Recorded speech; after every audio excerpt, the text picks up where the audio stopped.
Bonne année!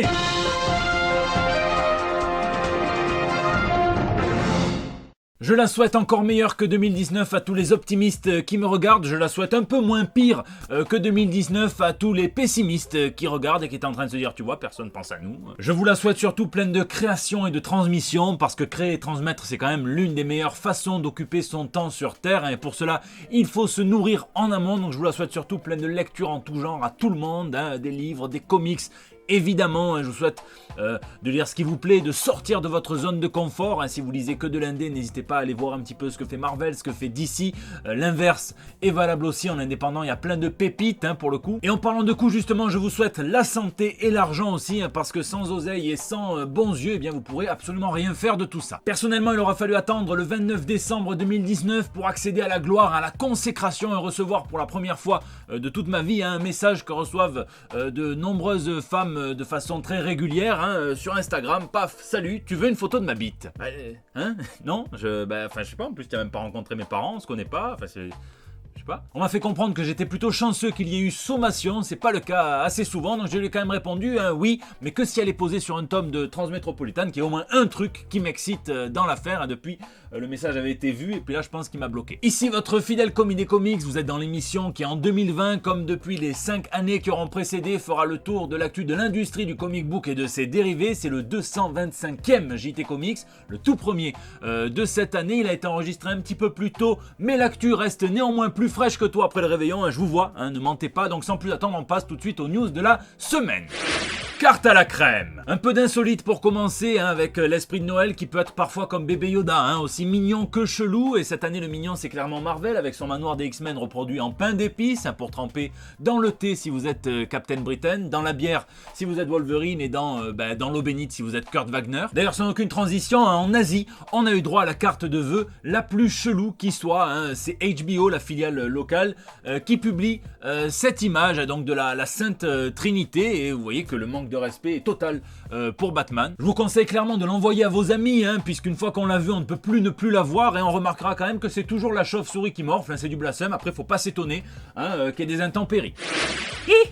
En ce moment, chez Marvel Comics, la tendance est clairement à la Michael Jackson. Je dis pas ça parce qu'ils veulent toucher les enfants, y a pas de preuve, putain, mais simplement parce qu'ils font de la recolorisation à tout va. Ceux qui lisent des comics via l'application Marvel Unlimited le savent déjà, les couleurs sont retravaillées, peut-être par peur qu'elles piquent les yeux des jeunes lecteurs, qu'elles soient un petit peu trop vintage. On a vu l'exemple aussi de John Byrne qui s'était plaint de la recolorisation de la cover de l'omnibus sur She-Hulk qui lui était consacré. D'ailleurs, il a eu gain de cause. Et cette semaine, c'est Erik Larsen qui redécouvre un vieux dossier, puisque c'est celui de la cover de Marvel Comics Present numéro 48, sorti en 1990, qui a été recolorisé à l'occasion de la sortie d'un magazine de posters sur Wolverine en 1995. Et attention, Erik Larsen tire à balles réelles et il dit: coloriste, prenez note, voici comment baiser un dessin. Éliminez les détails essentiels, comme un bâtiment duquel Wolverine aurait pu sauter, et ajoutez des dessins merdiques faits par vos soins qui sont en contradiction avec l'œuvre, comme les nuages des Simpsons et un océan et la courbe de la Terre. Il précise que l'original est loin d'être parfait, mais il dit qu'au moins le coloriste n'avait pas ajouté un putain d'effet de reflet sur chacune des griffes de Wolverine. Et attention, là ça devient létal, puisqu'il dit: le moment où le coloriste a décidé d'ajouter un effet granulé sur l'eau est le moment où il aurait dû être conduit derrière la grange et tué à coups de pelle. Évidemment, c'est de l'humour, mais le plus intéressant, c'est quand même quand il explique comment trouver une ligne d'horizon sur un dessin. Il explique qu'il suffit de prolonger les lignes de fuite des bâtiments sur le dessin. Ça, c'est les lignes qui sont tracées en rouge, et puis aux deux points où ces lignes convergent, il suffit de tracer une autre ligne, c'est la ligne bleue, et paf, vous avez votre ligne d'horizon. Désolé pour ceux qui ont encore mal à la tête du réveillon, mais moi c'est ça que j'aime et c'est ça que je veux, un petit peu de technique. Mauvaise idée. La mauvaise idée de la semaine pourrait bien être aussi la meilleure, puisque on va parler de l'ex-PDG de Valiant Comics, Dinesh Shamdasani. On sait qu'il avait créé, lorsqu'il avait été débarqué de Valiant, à une boîte de production ciné TV, mais lui, son premier amour, le peut-être un petit peu moins lucratif, mais beaucoup plus stimulant, ce sont les comics. Du coup, il a réuni une espèce de Dream Team avec qui il travaillait déjà chez Valiant: Thomas Giorano, Robert Venditti, l'excellent Lewis Larossa, qui ne fait que s'améliorer avec les années, c'est complètement fou, et le non moins excellent, hein, Joshua Dysart, avec qui j'avais pu parler de ce projet à la Comic Con Paris. Et c'est justement sur ce label Bad ID que Joshua Dysart compte publier son comics, hein, qu'il a fait le plus sans compromis, on va dire. Et seul Alan Moore sait à quel point il me tarde de lire cela, hein, et c'est très bien que Joshua Dysart soit mis en avant en France, hein, notamment grâce à Bliss Comics qui l'invite assez souvent, et donc le patron, hein, Florent Degeltine, qu'on a pu voir d'ailleurs sur une vidéo de Kairon. Pour l'instant, c'est tout ce qu'on sait du projet. On a beaucoup d'aperçus des dessins de Lewis Larossa, et putain, qu'est-ce que c'est beau! Age of Empire. Oui, je garderai ce titre de news à chaque fois que je parlerai de ce futur event de chez Marvel. Il y en a, c'est YOLO, moi c'est Wololo, Wololo. Ça y est, le teaser d'Empire dont je vous parlais il y a quelques temps a été enfin dévoilé dans sa version intégrale et... Bon, c'est encore une guerre entre des terriens, des Kree et des Skrulls. Les Vengeurs vont devoir faire équipe avec les 4 Fantastiques. Ça sera coécrit par Al Ewing. Celui-là, j'avais eu bon, hein, dans les bips. Hein. Par contre, celui que j'avais foiré, c'est Dan Slott. Moi, je croyais que c'était Donny Cates. Dan Donny. C'est peut-être ma perversion qui fait que je voulais que ce soit Donny Cates. Ça sera dessiné par Valerio Schiti. Hein, et Marvel nous vend ça comme l'une des plus grandes sagas de science-fiction jamais produites par Marvel Comics. Ça tremble William Gibson. Il garde quand même un petit aspect mystérieux quand à la fin du trailer, le producteur demande à Tom Brevoort qu'est-ce qu'il va se passer à la fin, et regardez la réponse. Hein. Oh. Alors avec une réaction comme ça, j'espère que la phrase c'était ils sont tous perdus au milieu de nulle part et Reed Richards va faire l'hélicoptère avec sa teub pour les ramener un par un à New York. On prend les paris ?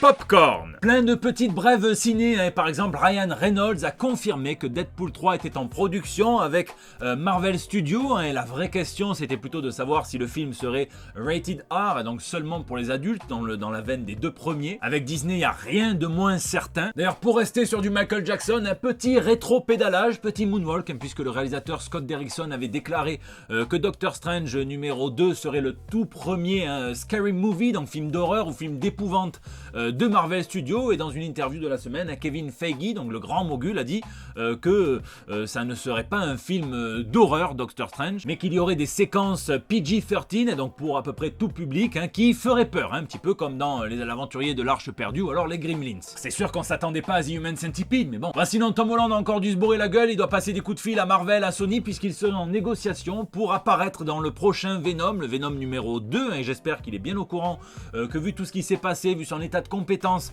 dans Far From Home, il est loin d'être prêt pour affronter le symbiote. Il va se faire bouffer, hein, comme un petit rouleau à la saucisse. Un petit peu comme si vous mettiez le Joker de Todd Phillips face à n'importe quel Batman, même celui de la série de 1966, hein, il se ferait défoncer un clown en moins. D'ailleurs, pour les amateurs de création, d'écriture, de cinéma, hein, sachez que le script du film Le Joker, hein, coécrit par Scott Silver et Todd Phillips, est officiellement disponible en téléchargement, donc vous pouvez le décortiquer, vous amuser, et ça je trouve que c'est toujours super intéressant de le faire. Je vous mets le lien dans la description. Lisez, et moi dans ces périodes de révolution calendaire, hein, j'aime bien savoir quel est le dernier comics que j'ai lu là en 2019 et quel sera le premier que je lirai en 2020. Donc n'hésitez pas à me dire, hein, dans les commentaires quel est votre dernier comics que vous avez lu et votre premier comics que vous êtes peut-être en train de lire. En attendant, moi j'ai continué ma relecture de Batman No Man's Land. Il y a toujours, même à la relecture, ce petit trou là de 3 mois pendant lesquels Bruce Wayne s'enfuit après qu'il ait plaidé son cas, hein, devant le cas de Gotham, devant le Congrès. Il s'enfuit claquer des thunes à Monaco. Enfin, je trouve ça me fait toujours tiquer. Je trouve pas ça très logique, même si je comprends que c'est pour venir réintroduire, hein, reconstruire de zéro, hein, le mythe de la chauve-souris à Gotham. Et sinon, le tout dernier comics que j'aurais lu en 2019, ça aurait été Skyward, hein, de Joe Anderson et Lee Garbett, qui étaient tous les deux invités par iComics à la dernière Comic Con. C'est colorisé par Antonio Fabela. Ça se dévore, hein, clairement, c'est un vrai plaisir de lecture, même si des fois je trouve que ça va un petit peu trop vite, hein. Anderson ne prend pas le temps vraiment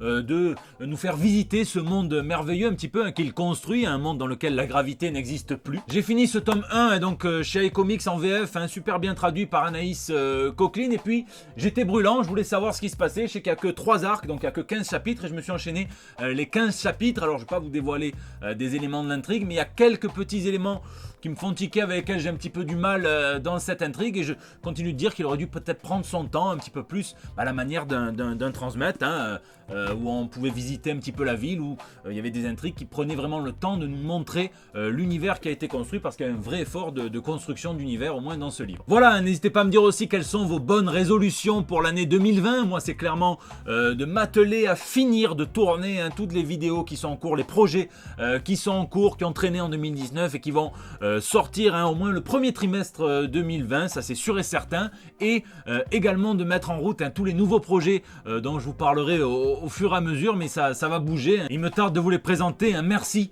pour l'année 2019 que vous m'avez fait vivre. J'espère que 2020 sera encore plus folle, et on va faire ce qu'il faut pour, on va travailler. C'est la fin de ce JT, j'espère qu'il vous a plu. Merci aussi à tous ceux qui mettent des pouces bleus, qui partagent, qui tweetent, qui retweetent, qui Facebook, qui Instagram. N'hésitez pas d'ailleurs à réagir dans les commentaires de YouTube où je réponds à chacun d'entre vous sur les réseaux sociaux, sur Facebook, sur Twitter, sur Instagram et maintenant sur Discord, que je vais aussi un petit peu reprendre en main. C'est là que vous pouvez aussi me laisser vos petits messages pour El Bando del Pueblo, comme tous les mardis. Moi je vous fais en attendant de gros bisous, dessoulez bien, et puis je vous donne rendez-vous dès la semaine prochaine pour des nouvelles toutes fraîches. Vous pensez qu'il faut que je le rappelle, que j'y dise oui, reviens, que j'accepte sa photo, que je renomme ma chaîne le commis des vieilles tubs pour pas le froisser? Voilà, je crois qu'on est tous les deux en mode Groot. Lui il veut me montrer sa petite branche et moi j'ai la gueule de bois, clairement.